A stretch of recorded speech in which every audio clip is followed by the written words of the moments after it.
The moment is here, you can stop your search. It's Comics by Perch.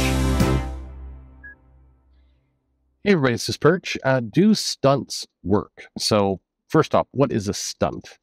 And a stunt is basically something where, you know, the comic is not meant to have a lasting impact, or whatever is going on is more based on kind of getting a flash of attention that can hopefully build up sales. And there's about a lot of definitions for stunts. But here's a mail talking about a comic sales based off of a stunt. It says, "Dear Perch, I have a comic sales question. I was watching a YouTube video covering the continued fallout from the Miss Marvel leak, and the YouTuber said, 'Why spoil the ending of your story?' It was a throwaway question that he quickly moved on from, but it stuck with me. Why leak your own book?" So my question, does leaking parts of an upcoming book actually help sales? Does it help build hype and controversy, which equals sales? The most famous leak I can think of was a Batman Wedding issue 50, which did about 4 times the numbers from previous issues, but that was a culmination of a major story. It may have sold just as many without the leak, maybe more, maybe less. I actually think the leak had nothing to do with that story, because a lot of people didn't get that leak. You know, there was the idea that, hey, things might not go as seemed, but everyone was kind of expecting that things might not go as seemed, and the comic shops were being heavily assured that a wedding would happen, and, you know, even encouraging them to have little wedding parties at the comic shop. That was a lot more disingenuous, and I can tell you a large number of retailers were sufficiently pissed off, even though most suspected a wedding wasn't actually going to occur. They were still very angry. Anyway, yeah, and they're angry for good reason, by the way. This isn't like a fan outrage about, you know, something or other. This was literally we're going to lie to you about something we're doing, and we're encouraging you to lie to your customers.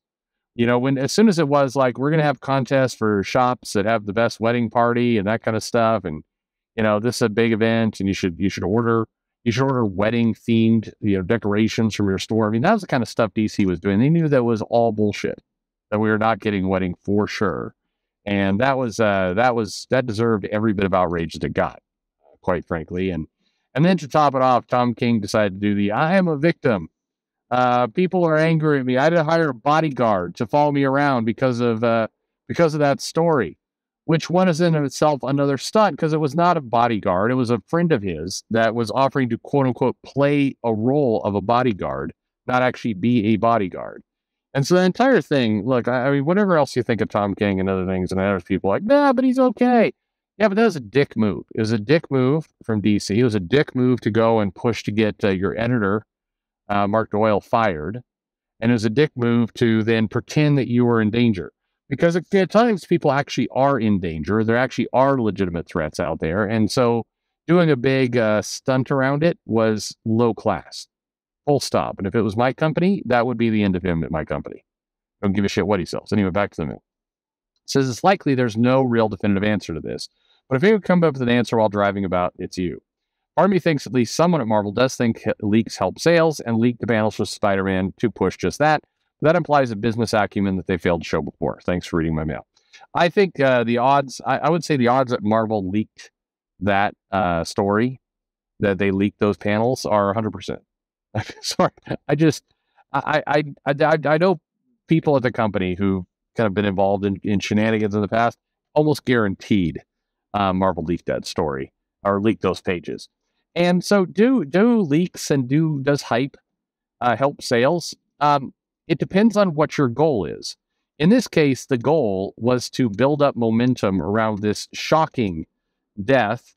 And because they have pre-orders that are coming, I mean, like, there's this classified series that's dropping in August, and there's still final order cutoff for issues that are involved with kind of the death of the fall of brand. There's just, Marvel needed the orders. Retailers were not jumping and biting at the idea of, hey, we have a mystery important issue you're going to want to buy. Retailers have been suckered by that so many times that the orders were low. That is confirmation for some of these things. And so absolutely they leaked it to get the orders up, and they leaked it because this entire thing was fundamentally sales. It was about, they're trying to draw attention to Miss Marvel because they're immediately going to do a tribute issue, and they're immediately going to then launch into the 4-issue limited series to bring her back to life, which starts in August and concludes, oddly enough, the week before the movie comes out. and that she is starring in. So that's this entire thing is a very cynical cash grab. It absolutely is. It's not like someone suggested a racist, brown girl dies in white savior book. It wasn't that. It wasn't. It wasn't any of these things. It's actually very, very simple. Character had very low traction to the point that did not even have an ongoing book. They brought in the death of sales Saladin Ahmed, who kills off the comics when they put them on him.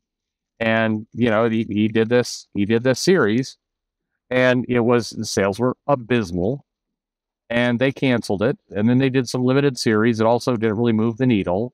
And Marvel started to suspect that, we may have overestimated how much people love their favorite new Marvel character, Kamala Khan. And so they killed her, and they want as much noise as humanly possible about that book. They want to sell out of the comic. And thanks to we're killing off Miss Marvel, because if you look at the leaks and you look at the Entertainment Weekly story, and you look at some of the things Marvel has put out, it's all about, the MCU's newest star, Kamala Khan. They're billing it as, hey, that character that was in that TV show that you watched, hey, Miss Marvel. Yeah, she's dying. And so you probably want to go get the comics because it'll be a collector's edition and everything else. You notice they are not saying anything to the mainstream media about by the way, the media, about in August, we've got a special top secret classified limited series that's going to be, connected to Kamala Khan in some way.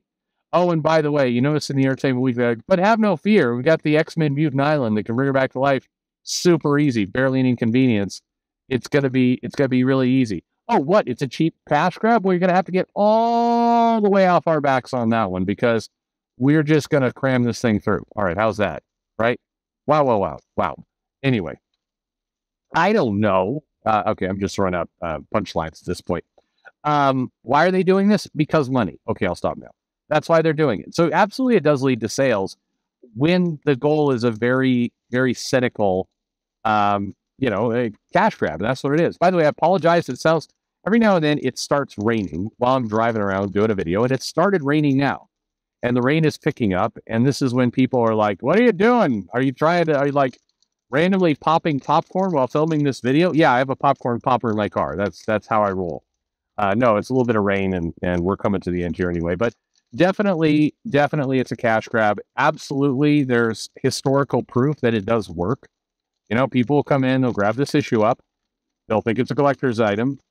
They're trying to get the retailers to jump on board and get excited about the resurrection of Kamala Khan, which would be this 4-issue series, and need people to start ordering like now. And that's where this all go. And maybe, just maybe, they'll try and get comic shops to buy up funeral decorations so they can really make it a big event. I've heard that we're going to get permission, not that comic stores are waiting for permission anymore, to sell the comic at midnight to try and make a stunt out of it. And that's what they're doing. And why they do it? Because they often work. Stunts do work. So if you ask me, 100% chance Marvel leaked those pages themselves. I think there's a couple of, one kind of giveaway. If you go to Reddit or wherever the files were, check out what the files are named. Just right click, and check out what the files are actually named that got posted. And ask yourself, does a average fan or comic shop owner or somebody, do they name their files that way? Just for hypothetical, is that what they do? Anyway, let me know what you think. Did they leak it on purpose? What's your theory? Let me know in the comments below. Like and subscribe, and thanks for listening.